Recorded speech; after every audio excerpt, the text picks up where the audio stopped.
Perdón, es corto.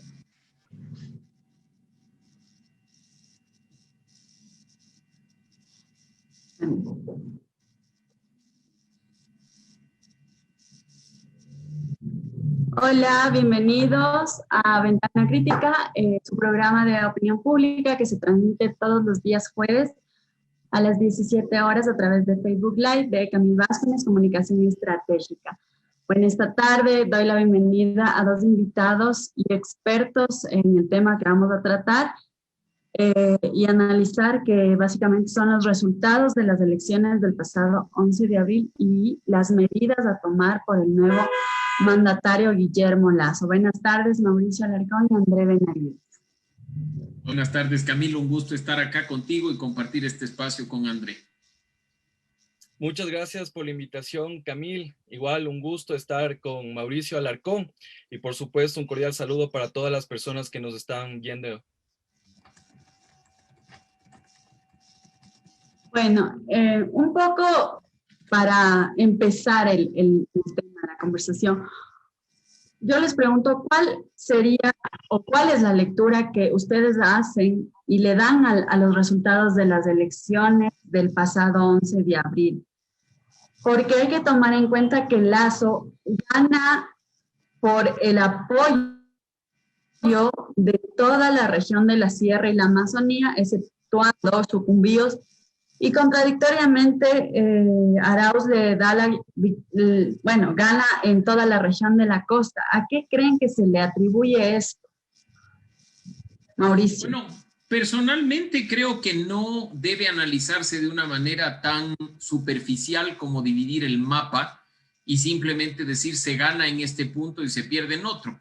Algunos medios de comunicación lo ha hecho quizá para ilustrar simplemente en qué provincias uno y otro candidato ha obtenido un triunfo, pero ya cuando de hacer análisis se trata, creo que hay que evaluar las razones de fondo que producen este resultado electoral. Y creo que tampoco en las circunstancias actuales podemos ni debemos limitarnos a analizar la votación de Arauz y de Lasso, cuando en varias provincias del país la presencia del voto nulo llegó incluso a ganar a uno de los dos candidatos o incluso empatar prácticamente a los dos. Así es que hay que hacer un análisis bastante desmenuzado. En ese sentido, creo que mucha de la votación de la región costa hacia el candidato Arauz se debe al impacto económico que desde antes de la pandemia e incluido la pandemia ha golpeado a la región costa, que quiere además ver resultados inmediatos, asistencia del gobierno nacional, como no lo ha visto durante este tiempo. Y que por supuesto en una provincia específica de la costa donde hay un margen mucho más amplio de resultado a favor de Arauz,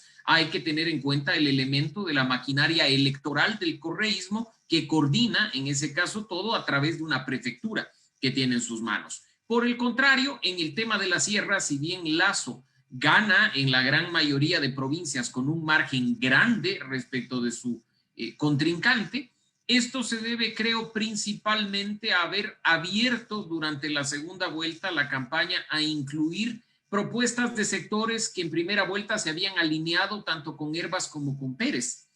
Y hay que considerar también, por supuesto, que hay un voto rechazo al correísmo en algunas provincias, especialmente de la Sierra Centro, y que ha sido tradicional y frecuente durante los últimos procesos electorales. Chimborazo, Tungurahua, Cotopaxi ha mantenido una línea muy similar, no solo en las últimas presidenciales, sino incluso en las elecciones seccionales de 2019. Finalmente, en el oriente se produce un fenómeno similar en el sentido de que la diferencia de Lasso respecto de Arauz en las provincias donde gana, estamos hablando de Sucumbíos para abajo, se debe a un buen trabajo en cuanto al tema del sector indígena, y en cambio Sucumbíos, y aquí sí no quiero hacer una afirmación tan categórica, pero hay analistas que mencionan que esto se debe precisamente a cierta situación de frontera y de actos irregulares que podrían estar asociados con algunos integrantes y dirigentes de organizaciones políticas locales. Así es que creo que ahí uno puede ver el tema, pero insisto, no dejemos de lado, Camil, y probablemente después podamos analizar con mayor profundidad la situación del voto nulo, que visto en macro no representa un golpe tan fuerte. Históricamente el más alto fue en el año 1996, cuando en la elección entre Bucarán y Nebot dio un 12% aproximadamente. Hoy estamos llegando al 16%, pero sí es importante también desglosar esa votación para ver en qué provincias, por ejemplo, el voto nulo le gana al señor Arauz. Usted, desde el ámbito del derecho y obviamente político, ¿qué lectura en cambio le da a André? A ver, sumando a lo que dice Mauricio, me parece que es importante tomar otros elementos y factores que jugaron en la segunda vuelta electoral. Si bien es cierto, no podemos desconocer que existe un capital político bastante importante del correísmo en la costa, también es necesario analizar las propias particularidades, las características de los candidatos. ¿Y por qué me refiero a esto? Porque si bien es cierto, en la primera vuelta electoral, evidentemente los dos candidatos finalistas fueron con un discurso correísmo, anticorreísmo, también la primera vuelta electoral nos da varias alertas, y una de ellas es, por ejemplo, esa votación que recibió el candidato Hervas y el candidato Pérez. En ese sentido, pudimos ver que el discurso correísmo y anticorreísmo ya es anacrónico, y ese fue justo uno de los elementos que ya jugó de cara a la segunda vuelta electoral. Entonces, la primera conclusión que podríamos llegar es que en este caso, ya en segunda vuelta, ya no jugaba tanto el discurso anticorreísmo, correísmo. Incluso el tema del feriado bancario ya no jugaba en esta segunda vuelta electoral. Y es por eso que vemos que incluso el candidato Arauz no lo menciona en el debate presidencial. En ese sentido, como conclusión, podríamos decir que aquí ya en segunda vuelta mucho tuvo que ver la capacidad de congregar votos del candidato, y por otra parte también la estrategia política. Y yo considero que, si bien es cierto, los dos candidatos cambiaron de estrategia política, me parece quien tuvo mayor efectividad en este caso fue el candidato Lasso. Si bien es cierto, por ejemplo, Arauz gana en la costa ecuatoriana, no podemos desconocer que también el candidato Lasso pudo captar algunos votos interesantes que finalmente le llevaron al sillón de Carondelet. De ahí que también un hecho que me parece interesante, y eso ya tendríamos que analizarlo con mayor profundidad, fue la reunión que tuvo el candidato Arauz con Jaime Vargas. Yo creo que ese fue en realidad una buena estrategia que, bien utilizada, podía haber llevado a Arauz al sillón de Carondelet, pero en realidad para mí eso era un globo de ensayo que te podía disparar, ya sea catapultarte de tu candidatura o ser un tiro al pie. Y finalmente creo que los resultados que vemos, al menos en la votación del sector indígena, evidenciaron que en realidad eso fue más bien algo contraproducente, justamente porque ya varios líderes indígenas se mantuvieron en el tema del voto nulo, que en realidad por convicción. Entonces, claro, y eso también tiene incidencia en ese voto nulo, que es alrededor de 1.700.000 electores. Prácticamente 700.000 personas votaron nulo en comparación, si lo hacemos un comparativo con la primera vuelta. Entonces, vemos que son varios temas que finalmente jugaron en esta segunda vuelta electoral, y creo que de alguna u otra forma todas estas circunstancias, estos contextos, apoyaron al candidato Lasso para que gane la segunda vuelta electoral con 400.000 votos. Adicionalmente, entonces consideran que la campaña del voto nulo que hizo Pachacuti y Yacu Pérez encabezando, sí ayudó indirectamente a ganar a Guillermo Lasso. A ver, me parece que el voto indígena se dividió, y más bien quienes ya votaron, finalmente ese voto fue para el candidato Lasso, y los 700.000 votos, que era un voto por convicción, un voto nulo de rechazo a las dos candidaturas, finalmente se vio en este 1.700.000 votos. Adicionalmente, me parece que el voto que consiguió el candidato Hervas Creo que estoy casi seguro que el 80, el 90% fue donde el candidato Lasso, justamente porque si uno ve donde ganó Hervás, principalmente son en las provincias de la Sierra, que históricamente han sido provincias que se han ido más bien una corriente más conservadora. Y creo que por ahí pudo lograr el candidato Lasso captar esos votos que le ayudaron a ganar la segunda vuelta presidencial. El tema del, no sé qué análisis le hacen ustedes, el tema de, por ejemplo, el narcotráfico que se vive sobre todo en Manabí, que está bastante enquistado, ¿no creen que esa también fue como que un elemento importante para que haya arrasado de esa manera Arauz prácticamente 3-1 a Lasso? Bueno, Manabí siempre ha ganado el correísmo, pero puede ser por eso también. Difícil poder hacer una aseveración tan firme respecto a un tema de estos, pero como he mencionado, algunas personas especulan de que efectivamente hay una relación, y como he dicho, no solo en la provincia de Manabí, sino además en la provincia de Sucumbíos, entre la votación obtenida y los canales que utiliza el narcotráfico para poder cometer sus actos irregulares.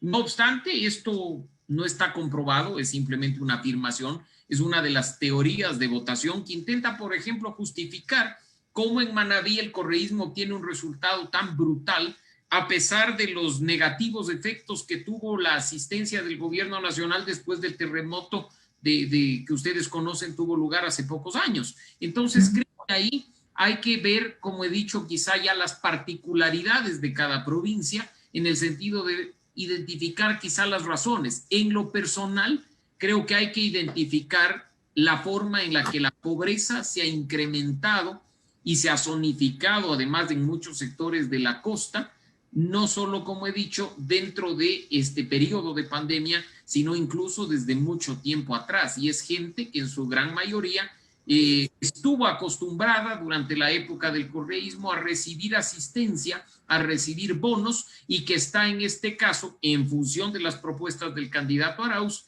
en línea con ese tipo de acciones. Así es que creo que por ahí quizá hay un elemento, pero como he mencionado, no nos olvidemos que también juega, en este caso, Camil, a favor del correísmo, especialmente en Manabí, el hecho de tener una prefectura fuerte, una prefectura que está haciendo obras, una prefectura consolidada. El prefecto Leonardo Orlando, más allá de que genere simpatías o antipatías políticas, está haciendo un buen trabajo en la provincia, y creo que eso también ayuda a que el resultado les haya favorecido el pasado 11 de abril. André. A ver, decir que en realidad aquí más bien ha habido una política, una narcopolítica, ya me parece términos mayores. Y creo que todavía en el país no hemos visto, no se ha consolidado esas prácticas que desde ningún punto de vista podrían ser admitidas, y esperemos que nunca existan, porque si no prácticamente estaríamos viviendo una situación similar a la que pasa en Colombia o a la que pasa en México. Esperemos que no sea así, y evidentemente, como lo ha comentado Mauricio, para decir que el narcotráfico, la narcopolítica ha ayudado para impulsar esos votos, yo creo que eso se debe probar, y creo que las instancias tanto jurisdiccionales como las diferentes instancias de control deberían tomar todos los recaudos y hacer todas esas actuaciones que permitan determinar si efectivamente pasa aquello. Recordemos que inclusive al inicio de la campaña se estaba tildando al candidato Arauz de haber recibido aportes del ELN, pero finalmente no se ha logrado aprobar nada, ¿no? Eso por una parte. Entonces, a mí me parece que el tema de la narcopolítica no veo que tenga ningún tipo de sustento ni jurídico ni fáctico que permita llevarnos a esa conclusión. Creo que no. Por otra parte, a ver, ¿por qué gana Arauz en estas dos provincias? Y yo creo que pueden aquí jugarnos dos factores. El primero es un tema histórico. Evidentemente, el bastión del correísmo ha sido Manabí después del terremoto. Claro ejemplo de aquello es que Manabí fue quien le puso finalmente a Lenín Moreno en la presidencia de la República. Tuvo un voto bastante interesante que finalmente lo llevó al sillón de Carondelet. Adicionalmente, me parece que debemos tomar en cuenta que a pesar de la persecución política y todo este tipo de cuestiones, Leonardo Orlando gana la prefectura de Manabí y vemos que efectivamente existe, se ratifica que Manabí es bastión del correísmo. Y por otra parte, yo creo que también deberíamos verlo ya desde la parte gubernamental. Y como lo manifestaba Mauricio, claro, parte de ese voto que pudo lograr UNES se debe a las obras públicas, a la política pública que ha generado los gobiernos autónomos descentralizados y por lo tanto han visto que en efecto ha mejorado su calidad de vida, han podido acceder a servicios públicos de calidad y claramente vemos que eso también impulsó el voto. Pero adicionalmente yo creo que debemos analizar otro elemento y viene a ser la falta de asistencia que ha tenido el gobierno nacional del señor Moreno.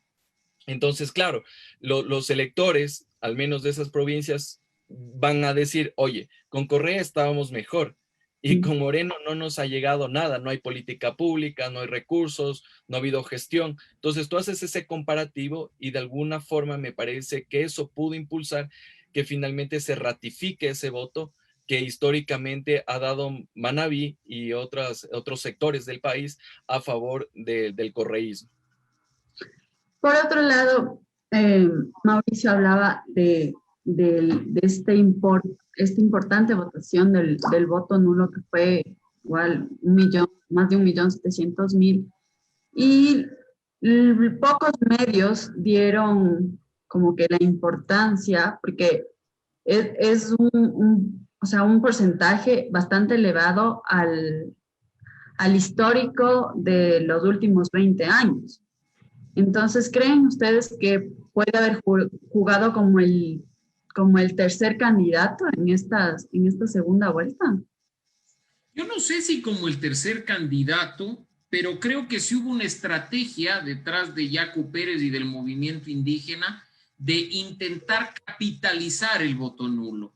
El hecho de que el señor Pérez, incluso el mismo día de las elecciones, haya subido una foto de él sosteniendo una papeleta que decía Yacu presidente, ni siquiera quiere decir que estaban por el voto nulo, sino que incluso lo que buscaban era hacer un acto de protesta o de berrinche por el no paso a la segunda vuelta. Por eso es que creo que el fenómeno del voto nulo tiene que ser analizado de una manera bastante detallada, porque probablemente provincias con fuerza indígena, con un alto número de población de pueblos y nacionalidades indígenas, puso al voto nulo a competir con los dos candidatos, contrario a lo que sucedió probablemente en las provincias que terminan dándole el triunfo a Guillermo Lasso, entiéndase Pichincha, o el triunfo a Andrés Arauz, como el caso de Guayas, aunque la diferencia es menor. Ahí podemos ver nosotros que si el fenómeno del voto nulo hubiera sido quizá la capitalización del voto del señor Yacu Pérez, sumando el 10% que este obtuvo en la primera vuelta al 19% del señor Pérez, hubiéramos tenido al menos del 29 o 30% de voto nulo, lo que no sucedió.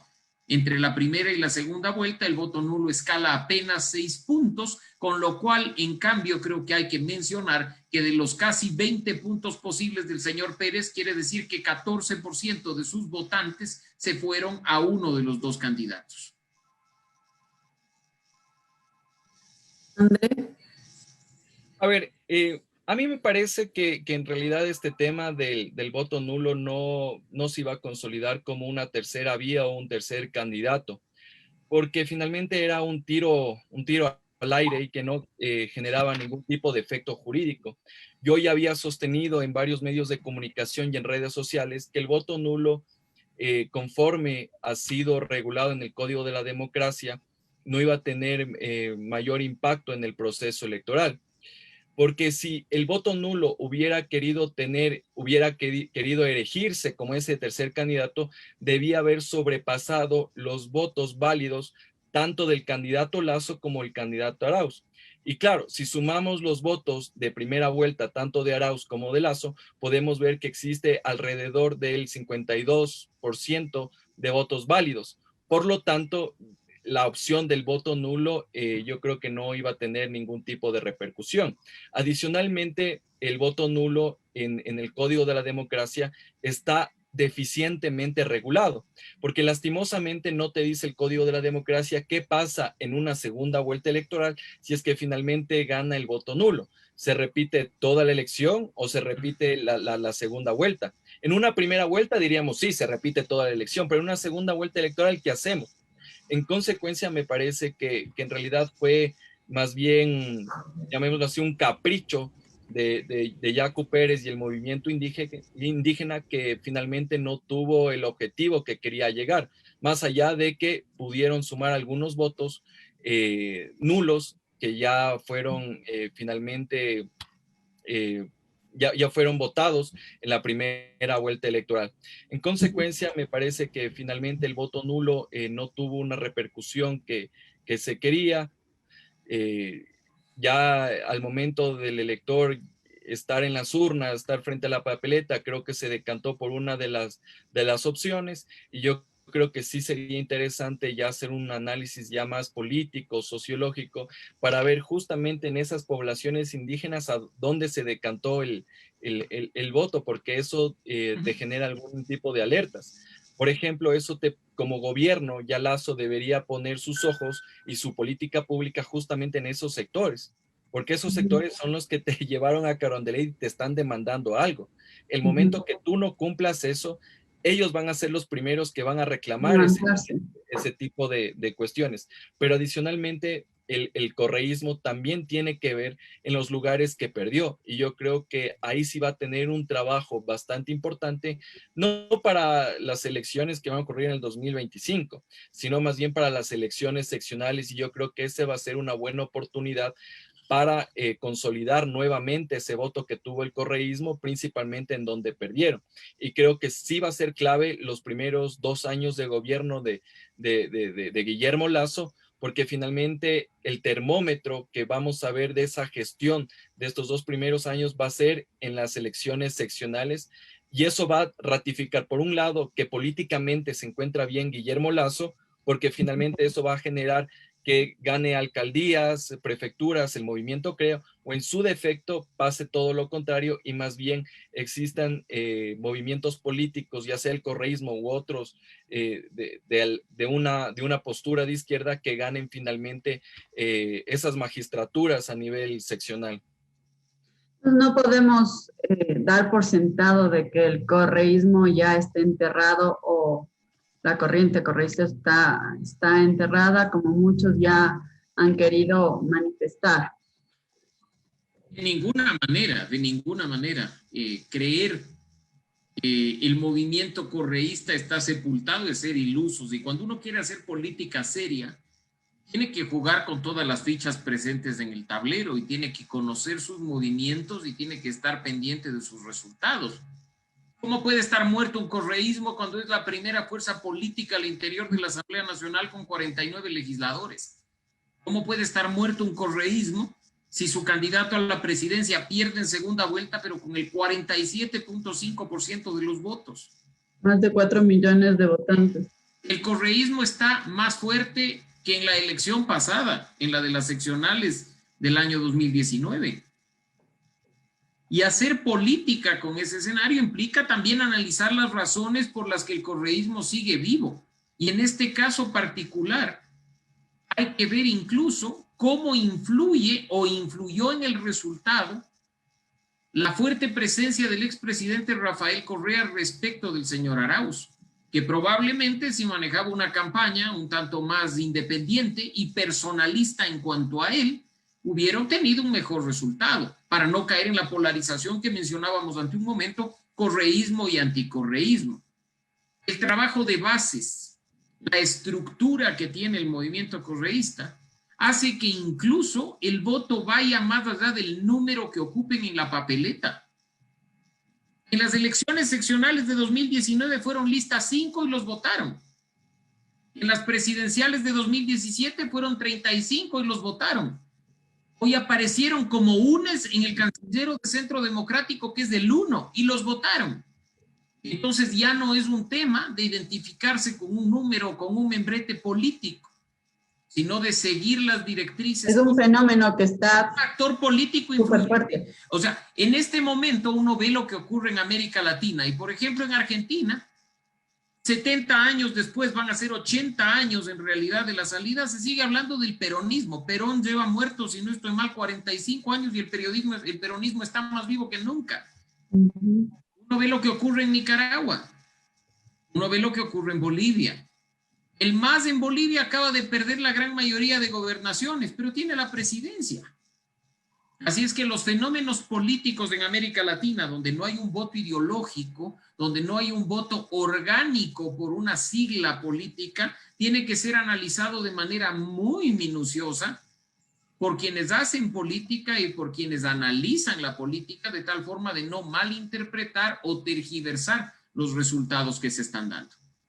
Precisamente tomando un poco de las palabras que dice Mauricio de estos fenómenos políticos que están ya por años dentro de los países, de las sociedades, André, ¿cree que el resultado de las elecciones aquí en Ecuador incidirá o qué tipo de incidencia tendrá en el comportamiento electoral de los países vecinos y de Sudamérica como tal respecto, obviamente, a los gobiernos liberales frente a los gobiernos socialistas que se han declarado socialistas del siglo XXI?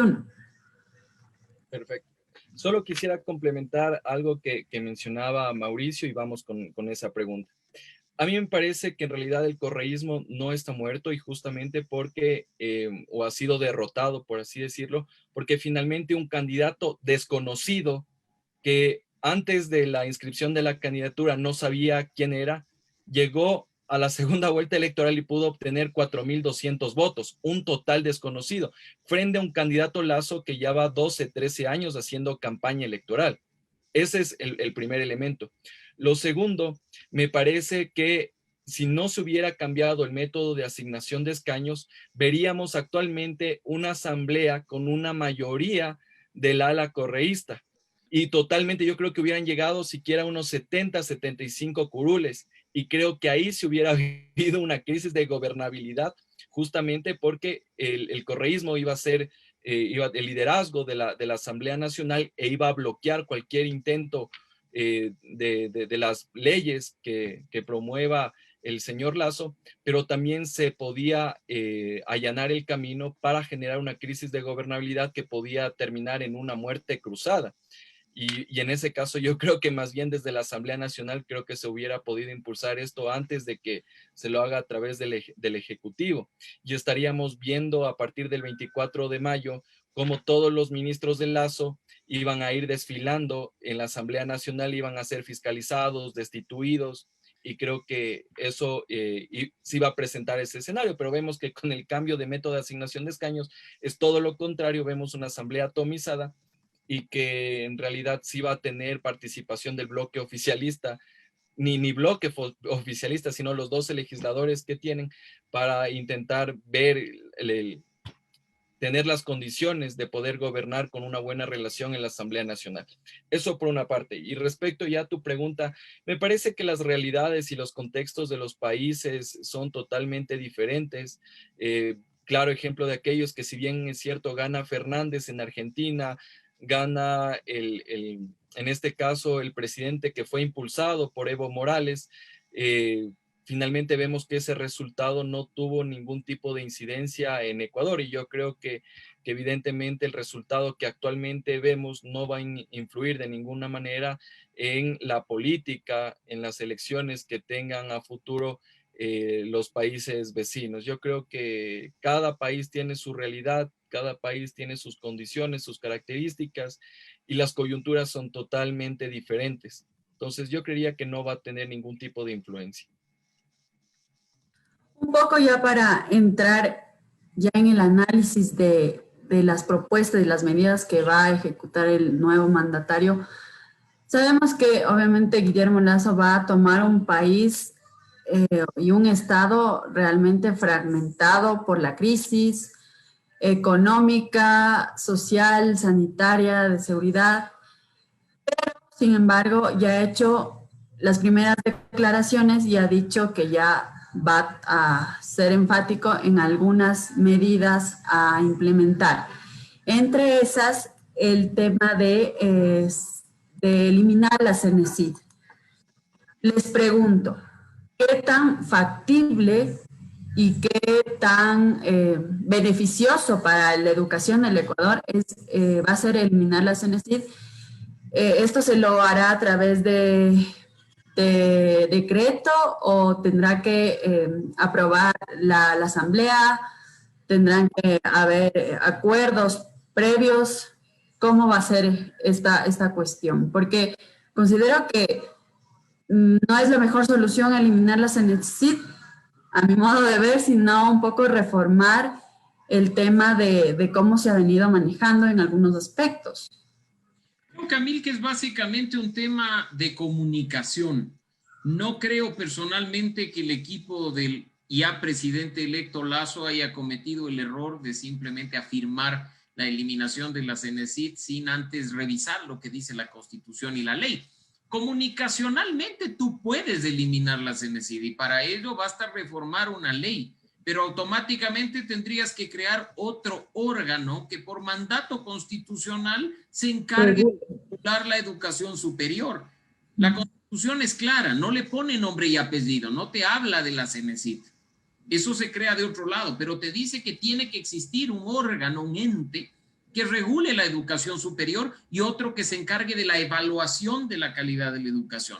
Así es que probablemente quieran eliminar la CENESID y la eliminen mediante una ley, pero esa misma ley con toda seguridad creará un órgano que vigile, que regule, que establezca condiciones para la educación superior que se llamará, no sé, pues, como existía antes, CONESUB, Consejo Ecuatoriano de Educación Superior, pero algo tiene que haber. No puedes dejar en el aire cuando hay además un mandato constitucional claro, que creo que incluso André lo tiene perfectamente bien dibujado en cuanto a su concepto como constitucionalista. Precisamente, André, aparte de ya haber dado estas declaraciones, el presidente electo también ha dicho que eliminará o reformará el tema del impuesto a la ley, a la salida de divisas, el impuesto al 2% a las microempresas. ¿Cómo se van a manejar estos temas? A ver, quisiera un poquito hablar también del tema de la CENESID para después hablar también de lo otro. Como bien lo manifiesta Mauricio, es claro que comunicacionalmente y es vendible decir que se va a eliminar la CENESID, pero eso tiene un trasfondo bastante importante y no pasa con la simple declaración o la voluntad que tenga el presidente de la República. Eso requiere una ley reformatoria, no solo a la LOES, sino que también tiene que reformar otras leyes como el Código Ingenios. O sea, nosotros tenemos un Sistema Nacional de Educación Superior en la cual tú tienes tres entidades. Tienes el Consejo de Educación Superior, tienes el CASES y tienes la CENESID. Desde mi punto de vista constitucional, tanto el CES como el CASES son los organismos que se crean en función del 353. Más bien la CENESID es el ente encargado de la rectoría de la política pública. Pero el momento que tú eliminas la CENESID, prácticamente le estás diciendo al gobierno que no va a tener ningún tipo de política en materia de educación superior. Y no se está creando un fondo, o sea, como un vacío legal, Totalmente. a esto.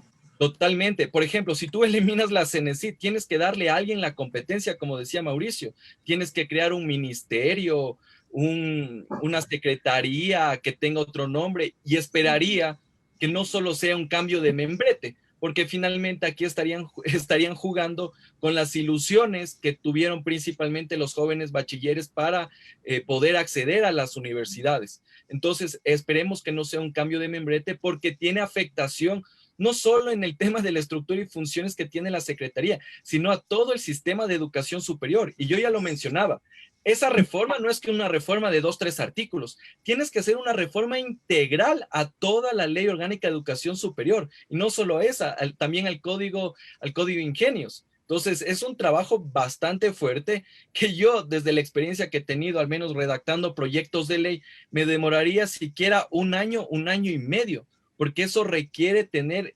informes técnicos, presupuesto, estructura, ver el tema del POA. O sea, es un tema bastante complejo y yo creo que una reforma no va en ese sentido, y más bien, si lo que quieren hacer es una reforma de membrete, yo creo que el papel aguanta todo y con 2 artículos tranquilamente pueden cambiar. Ni siquiera con una reforma a la ley. Con un decreto ejecutivo basta reformar el nombre de la institución y creo que no habría problema. Puedes llamarle lo que tú quieras y finalmente va a ejercer las mismas competencias. Ahora, sobre el tema económico que tú manifestabas, Camil. A ver, aquí se requieren varias cosas. Reformar el impuesto a la salida de divisas requiere de un proyecto de ley que reforme la ley del régimen tributario interno. En consecuencia, si se quiere disminuir la base imponible de ese impuesto, requiere que pase por la Asamblea Nacional. Considero que el presidente de la República en sus primeros días de gobierno, el presidente electo, lo hará a través de un proyecto económico urgente que se lo tramitará en la Asamblea Nacional en un plazo no mayor a 30 días. Eso sería el primer elemento a tener en consideración. Pero el segundo elemento ya sería, la Asamblea Nacional va a aprobar ese proyecto de ley y yo considero que el camino para aprobar esa normativa es bastante dificultoso porque inclusive yo consideraría que movimientos políticos como Pachacuti no van a estar de acuerdo. Tal vez una línea política más de liberal va a estar claro que sí van a apoyar ese tipo de propuestas, pero tú requieres 70 votos dentro de la Asamblea Nacional para aprobar ese proyecto de ley.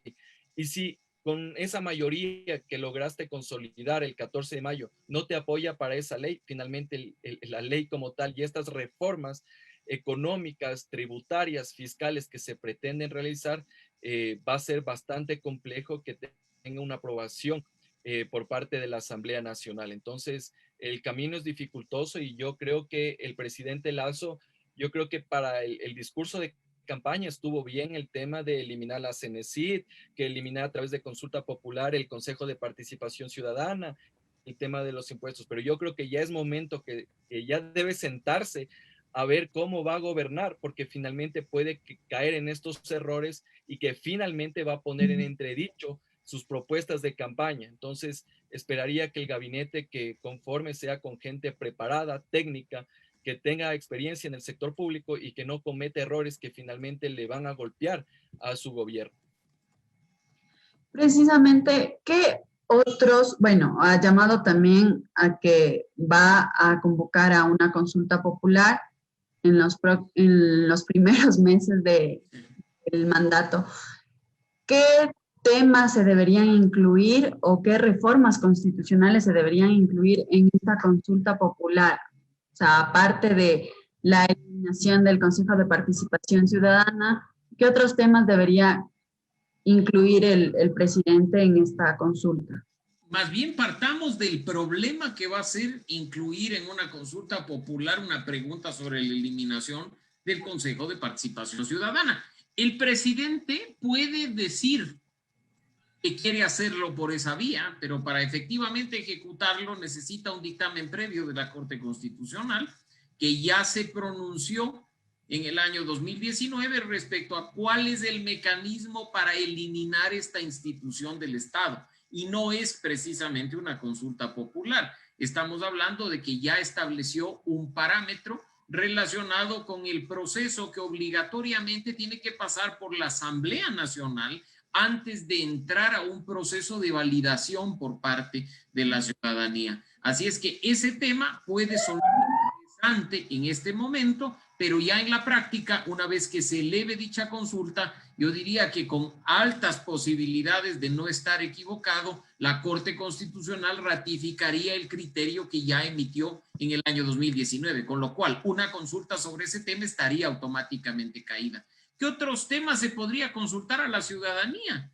En realidad, cualquier otro tema, siempre y cuando esté dentro del ámbito establecido en la Constitución para ello, incluso se podría trabajar no únicamente en temas de consulta, sino en temas de referendo, si es que lo que se busca, obviamente de nuevo, pasando por el dictamen de la Corte Constitucional, es modificar ciertas normas como lo hizo el señor Moreno en febrero de 2018, pero de momento yo creo que no debemos de especular, toda vez que no hay claridad, creo, ni por parte del presidente electo, qué asuntos, temas, preguntas o incluso reformas podrían abordarse a partir de un proceso de pregunta a la ciudadanía, ¿no? Veamos efectivamente cómo se concreta este tema. Creo que además las prioridades del gobierno que accede el 24 de mayo son bastante distintas y el propio señor Lasso lo dijo. Creo que hay que eliminar el Consejo, pero primero tengo asuntos más urgentes que tratar. El proceso de vacunación, la reactivación económica, la crisis de desempleo, la situación de la inseguridad. Así es que no veo personalmente un proceso de consulta o de referendo durante el primer año de mandato del señor Lasso. Yo creo que vamos a esperar un buen tiempo para que eso efectivamente se concrete si es que tiene que concretarse. André. A ver, a mí me parece, yo en realidad soy enemigo de las consultas populares en el contexto que actualmente estamos viviendo. O sea, una consulta popular en esta crisis económica, sanitaria, nos va a costar alrededor de 60, 70 millones de dólares. Y para que finalmente el pueblo te pueda decir que no, 70 millones de dólares botados a la basura cuando podrías tranquilamente utilizarlos la mitad, 35 millones a comprar vacunas y el otro 35 los 35 millones a reactivar el aparato productivo y económico del país. En ese sentido, me parece que no estamos en condiciones, tanto económicas, sanitarias y políticas, para impulsar una consulta popular. Si bien es cierto, a mí me parece que la consulta popular es uno de los mecanismos más legítimos que tiene la ciudadanía para poder decidir su futuro. Me parece que actualmente ya en las actuales circunstancias no sería viable. Adicionalmente, debo también comentar que una probable consulta popular para eliminar el Consejo de Participación Ciudadana no es viable, toda vez como lo ha manifestado también Mauricio, requiere de reforma parcial a la Constitución, tiene que pasar por la Corte Constitucional, la Asamblea Nacional y en un referéndum aprobatorio.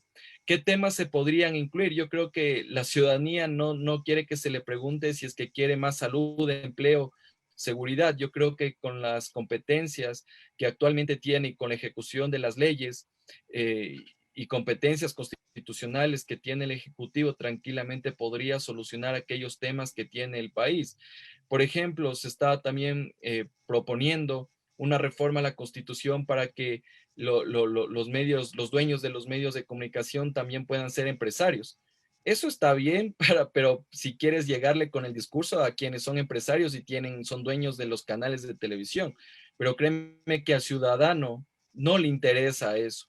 Y claro, a mí me parece muy riesgoso una consulta popular de esas características, porque finalmente, si el pueblo te dice que no en las urnas, el golpe político que va a tener un gobierno que recién está entrando en funciones va a ser bastante fuerte y eso sí va a generar inestabilidad. También una propuesta que estaba escuchando es de eliminar o derogar la Ley Orgánica de Comunicación. Entonces, precisamente eso lo quería preguntar. Si se deroga, a ver, ya el presidente Moreno eliminó la Secretaría de Comunicación, que era la que básicamente regulaba la ley, y se hizo cargo ahora la Defensoría. Pero sin embargo, no quedó ahí igual un vacío legal. Yo creo que como ley, la ley de comunicación no es mala, solo que se la mal utilizó, pero en sí tiene muchas cosas positivas a favor de los derechos de los comunicadores. A ver. Soy partidario, perdón, solo como un comentario, soy partidario de que la mejor ley es la que no existe, especialmente cuando de derechos civiles y políticos se trata, especialmente por esa acción del Estado de intentar regular los derechos de primera generación, con lo cual interviene en la vida directa de las personas.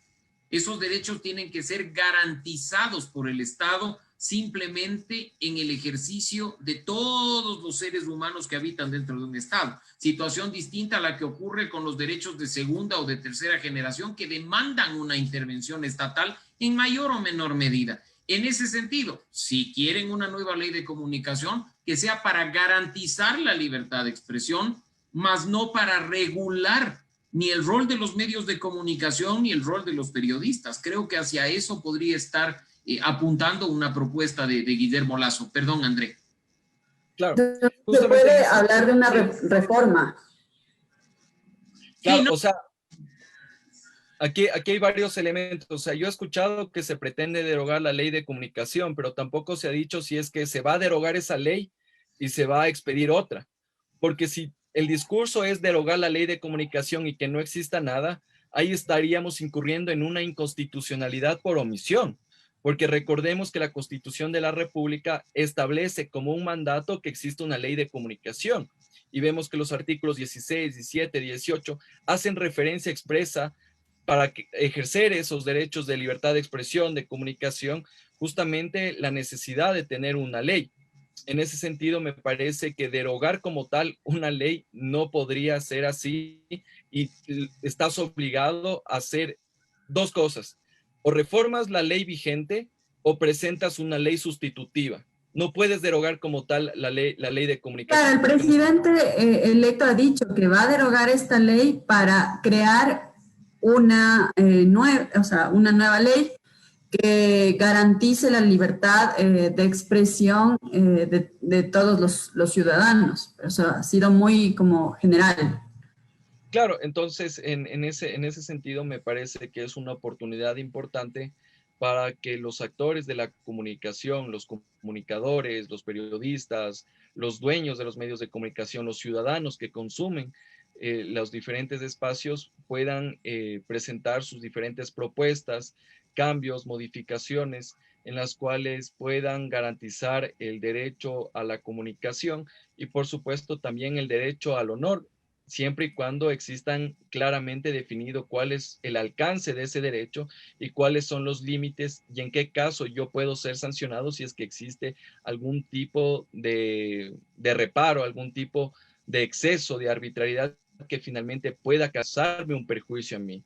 En ese sentido, me parece que puede ser una oportunidad interesante para que se regule de mejor manera el derecho a la libertad de comunicación, libertad de expresión, que tampoco se burocratice este derecho y que más bien existan aquellos mecanismos adecuados que también garanticen los derechos a la honra, al honor que tienen los ciudadanos.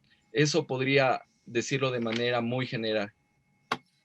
Por otro lado, a nivel legislativo les quería preguntar, bueno, ya Pierina Correa como jefa de bloque de Alianza UNES, y obviamente, como sabemos, UNES ha tenido la mayor cantidad de parlamentarios o de legisladores, 49. Guillermo Lasso va a tener que gobernar con esta oposición legislativa. Sin embargo, Pierina Correa ha dicho que van ellos como bloque a garantizar la gobernabilidad, que no van a hacer una oposición a todo. Se va a poder ver este escenario de una gobernabilidad entre un ejecutivo de derecha y un legislativo o un bloque legislativo de izquierda. Un político histórico de nuestro país, Manuel Córdoba Galarza, de la Izquierda Democrática, decía que en Ecuador en política hasta se tueste el granizo.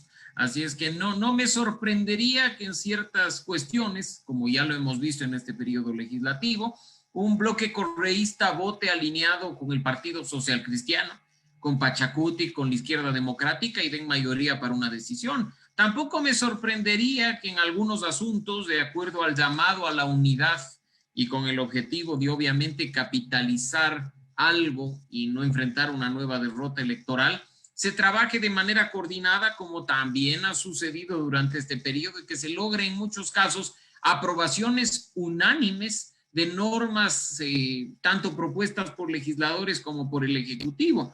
Lo cierto es que mientras no se instale la Asamblea, estamos a un mes exacto de que eso ocurra, no sabremos siquiera cómo se configuran las alianzas, cómo se distribuyen los cargos de dirección al interior del CAL, mucho menos cómo se van a configurar las comisiones. Se habla ya de un primer acuerdo, 45 asambleístas entre los 27 de Pachacuti y los 18 de la Izquierda Democrática, Habrá que ver si entre los 19 del Partido Social Cristiano y los 12 de Creo se arma un bloque de 31, con lo cual tendríamos 3 sólidas minorías al interior de la Asamblea Nacional, peleando efectivamente por la aprobación de leyes, por la aprobación de resoluciones y sobre todo no nos olvidemos en los asuntos de fiscalización, toda vez que para sancionar políticamente a ciertas autoridades se necesita apenas la mayoría absoluta, que estaría asegurada, por ejemplo, simplemente sumando los votos de UNES con los de Pachacutic, por citar un caso.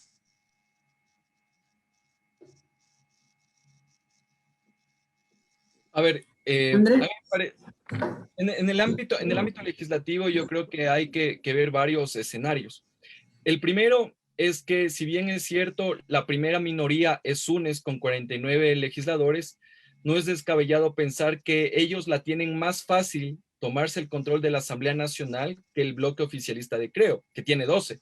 A UNES le faltan 21 legisladores para llegar al número mágico de 70 y puede nombrar autoridades en la Asamblea Nacional. Si bien es cierto, Creo está haciendo alianzas con Pachacutic, con la Izquierda Democrática, con el Partido Social Cristiano, UNES podría, por ejemplo, hacer alianzas con aquellos candidatos, aquellos asambleístas que representan a movimientos locales, aquellos que van a ser independientes.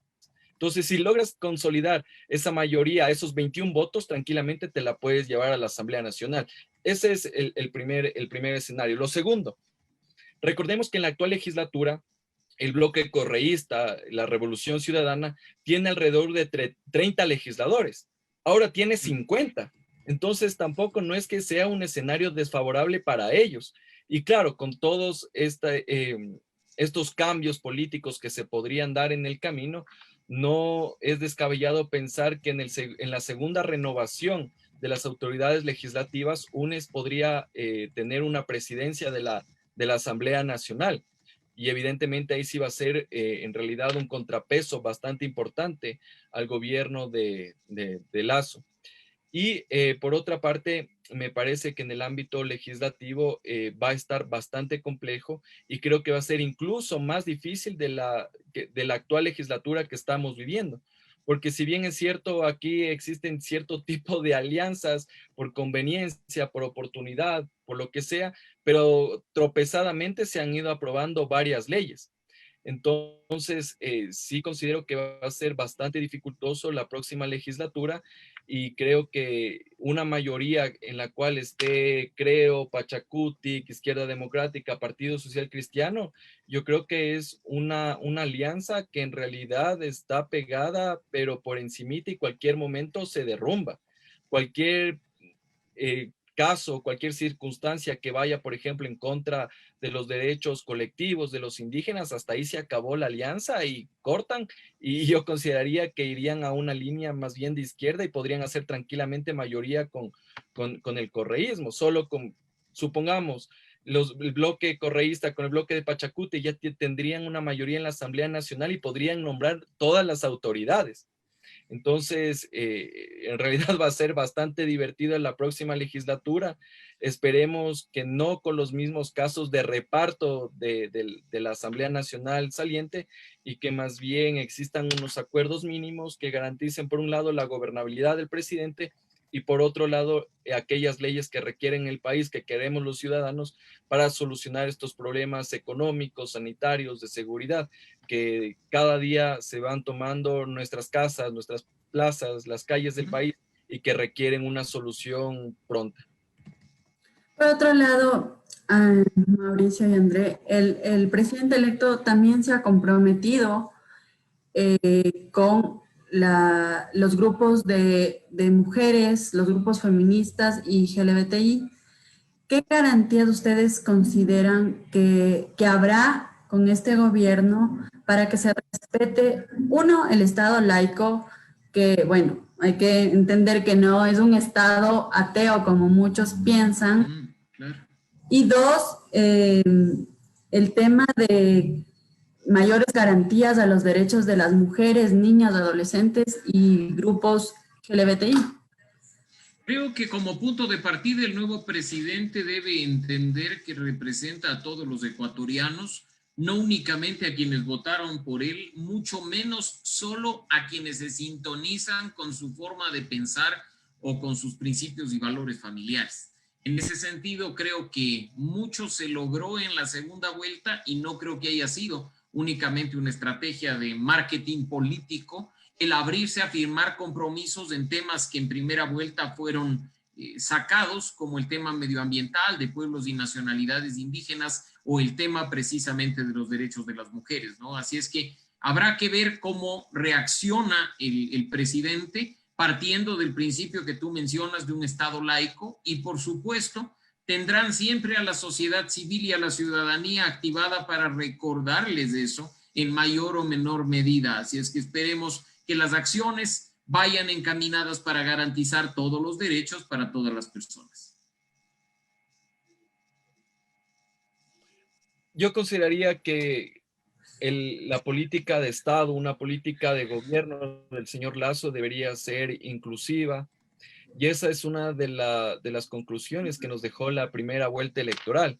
Vemos que el electorado va más allá del blanco mestizo, sino que también existen gente ecuatorianos que también representan a diferentes comunidades, nacionalidades, y que también merecen participación en el quehacer político, en el quehacer legislativo, y sería interesante que dentro del gabinete presidencial, ministerial, esté alguien que represente también a los pueblos y nacionalidades indígenas. Eso por una parte. Por otro, creo que uno de los retos importantes que tendrá el gobierno de Lasso será definitivamente darle ese impulso al Consejo Nacional de la Igualdad, porque recordemos que esta entidad tiene que formular la política pública relacionada con la igualdad de género, pero también creo necesario que debe de una vez por todas dar esos recursos económicos para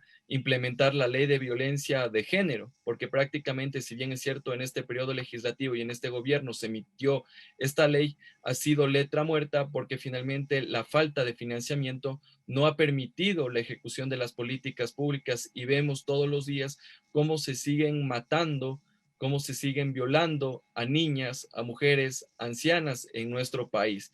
Y creo que ese es uno de los aspectos que debe regresar a ver el presidente de la República, justamente para que existan mayor participación de aquellos sectores que históricamente han sido rechazados, han sido vulnerados. Y de ahí que me parece también que debería impulsarse política para los grupos de atención prioritaria, así también de otros sectores de la sociedad, como también son los LGBTI.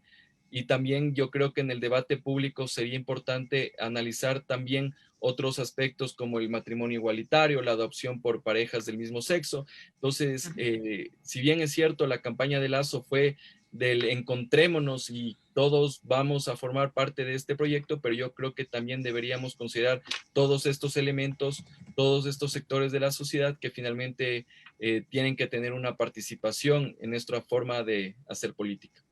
Y ya para concluir, quisiera preguntarles o que me den su opinión, si creen que se hace necesario un impacto social en el Ecuador para acuerdos, uno, para la gobernabilidad política y económica que prevalezca por lo menos 30 años como objetivo nacional, y reformas laborales, tributarias y políticas. Creo que hay que recuperar el verdadero sentido del gobierno bajo las políticas públicas. Creo que durante todo este tiempo hemos visto gobiernos que se basan en la improvisación, en la coyuntura y en la reacción. Esperemos que el nuevo presidente siente un precedente en cuanto a gobernar sobre la base de verdaderos planes que consideren a todos los ecuatorianos y sobre todo que sean trabajados de manera horizontal y mediante procesos de co-creación, con participación de la sociedad civil, la academia, el sector privado y todos los actores y sectores. Una situación similar relacionada con las reformas que mencionas, que creo que no son únicamente en materia económica o en temas de derechos como los que hemos tratado a lo largo de esta entrevista, sino incluso reformas que deben apuntar a la institucionalización del país para que nunca más dependamos de criterios subjetivos o del criterio personal de las autoridades cuando tiene lugar un acto o una decisión. Aprovecho, Camil, para agradecerte mucho por este espacio. De mi Gracias, parte, Mauricio. compartir con André y contigo durante esta hora. Gracias.